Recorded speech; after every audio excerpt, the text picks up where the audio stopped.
What would happen if we stopped looking at each other through broken lenses prescribed to us by a hurt society? It is our hope that you partake in this experience, you feel allowed to listen and learn with love. This is Candid with Z Shepp. How you doing? How you doing? Welcome to Candid with Z Shepp. I'm your host, Z Shepp, and today what we're going to do is we're going to just get into it. I have two guests today, three in total, two different segments, and we're going to just find out how we can be candid and learn from each other. I got my bread right here in my communion, so we can come and break bread, right? So my first guest is Mr. Jamal Fuller. How you doing, Jamal? I'm good. How's everything going? It's going all right. It's going all right. So Jamal, where are you from? Toronto. Toronto. Yeah. Toronto. So something going on right now, probably worldwide, is this big beef with Kendrick and what's the other guy's name? Drake. The other guy. One thing that has happened is that Kendrick has pretty much told Drake that he can't use the N-word anymore, right? Yeah. And now with you, as far as the culture goes in Canada, what I wanted to do is I wanted to ask you kind of about your use of the N-word, your feelings about it, and if it's any different between Canada and America. I feel like there's no difference, to be honest. We just use it as a friendly word. I wouldn't say it's a bad word. Like if I'm talking to my friend that is my color, you feel me? I don't think it's like a bad thing. It's like, it's more likely like, you know, if we're on that level, then we could use it towards each other. But like if I don't know you and stuff like that, then I wouldn't use it as much. I wouldn't talk to a person like that. So you would say it's a term of endearment. Yeah, I would say that. Like if you've reached a certain level, yeah, I will use the N-word with you. yeah, it's kind of cool, you know? So I know in America, it's like really, it's touchy, right? That's why I say the N-word. It was a thing Yeah. where they were talking about like taking out the dictionary and different things like that. In Canada, in your experience, is it kind of stooped? Is there any depth in it? I don't think so, to be honest. It's not really that bad. It's not really that bad. So it's like race isn't really like that in Canada when it comes to like the N-word? I don't feel like a lot of people like are not my skin tone use it, so I wouldn't say that. Yeah. Okay, so over in Canada, it's like really only people that are black. From like my culture. perspective, like I never seen anyone or never been around anyone that just used it. Like nobody loosely. said it around you. No one said it around me. Would you be upset if they did? Would I be upset? Yeah. Would I react? No. You I feel like I'm a type of guy that doesn't react to anything. I'm too lazy, or like I don't really care about what other people do. So what if they meant it? if they come to me and say like in a disrespectful way, my hand might move by accident. But other than that. But if they came and said it, because I heard you say it, like, oh yeah. Well, that happened to me when I was in Texas. I was at JUCO, and he said some wild thing. I don't know why he said it, but I'm like, bro, what? Like, what are you doing? But So this was in Texas. yeah. So like not over here, not It like not wasn't. back It wasn't. home. Yeah, it wasn't in Toronto. Yeah. So it's really more so something in America that you've noticed, because I know you're not, you're Yeah. here playing basketball. So is there like a big difference, like as far as like race goes between Canada and America? I wouldn't say a big difference, to be honest. There's a lot of. I feel like Canada is just more culture. So it's like discrimination either way, but you feel like there's more acceptance in Canada, or Yeah. you feel like it's just not talked about as much in Canada? It's not talked about as It's much. not talked about as much. Yeah. All right. So you coming here and playing basketball, like being on the court, for you personally, it's not really something that you've like experienced or like you've noticed. You would say like, coming here in America, I've been able to have a good opportunity out here. Yeah. Versus like regardless of like what I look like, right? And the only reason I brought it up is Yeah. because like last semester I remember you were saying it, and it seemed like it wasn't really a term of endearment, but you was like, y'all acting like some, because it was like messing up Yeah. with stuff, right? So seeing as how there was the beef and stuff like that with Drake, and knowing that you are from Canada, that is why I want to kind of incorporate that into it. But the slavery aspect of it, like, does that come into play with you at all, like whenever you use it? Nah, it doesn't. It doesn't? Nah. I see you, like, why you smile a little bit? I don't know. It doesn't really come into play, to be honest. It's just, I feel like the word is just used as in, like, Like a culture thing? Yeah. I got you. You feel like you use it like all the way into your adulthood after you have kids and everything? Nah, I feel like I'm gonna stop with that. I barely say it now. I just like probably just how we talk with certain people. Okay. All right. Interesting. Well, thank you for answering my questions, man. For sure. It's intriguing. Yeah. But right now, what we're going to do is we're going to go to a quick commercial break. We'll be back with our next guest.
So, welcome to our my next guest. We have with us Miss Sophia and boyfriend, right? Yeah. Devin. All right. So, I wanted to get you on the show because we were talking, and I was asking her about her Bible knowledge, and then she had mentioned how like you guys have like Bible study together.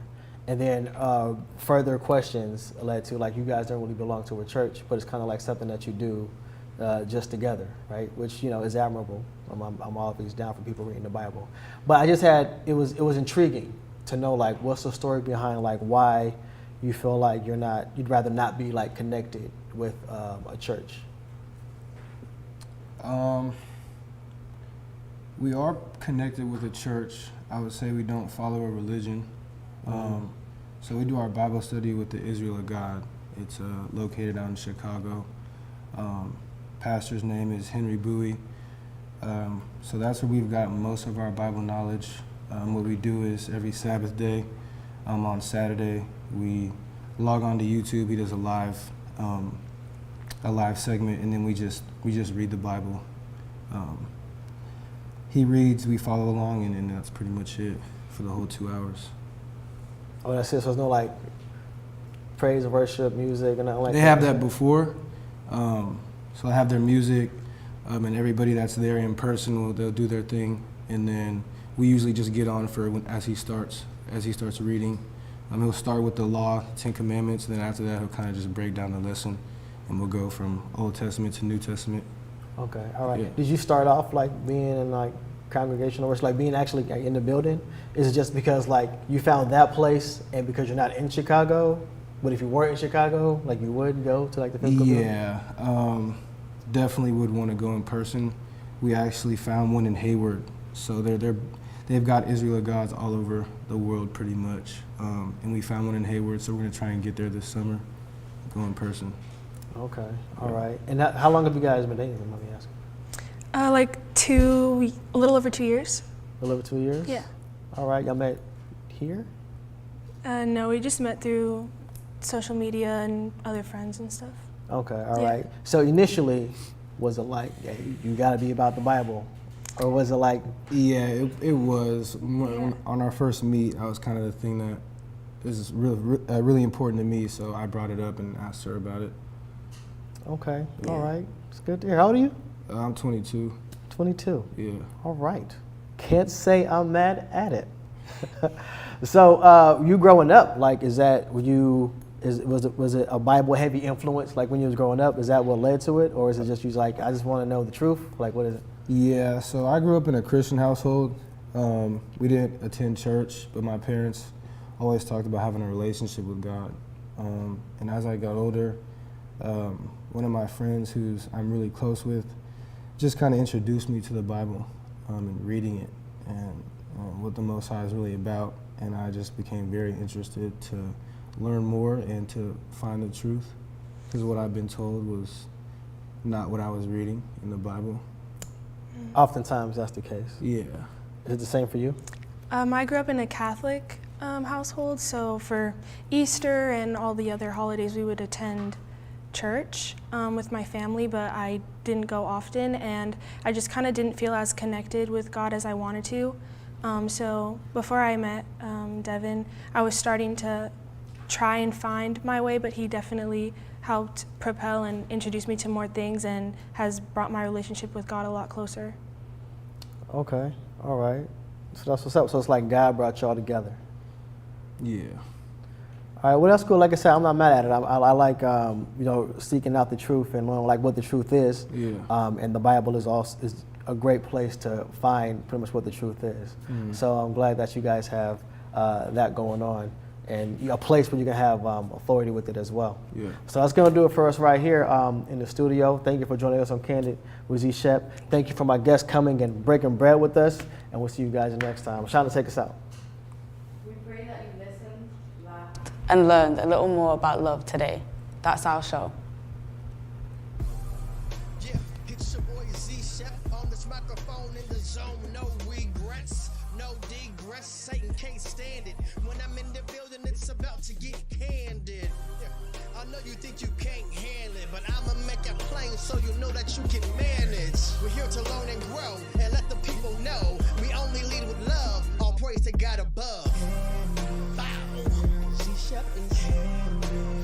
Come and get candid with me.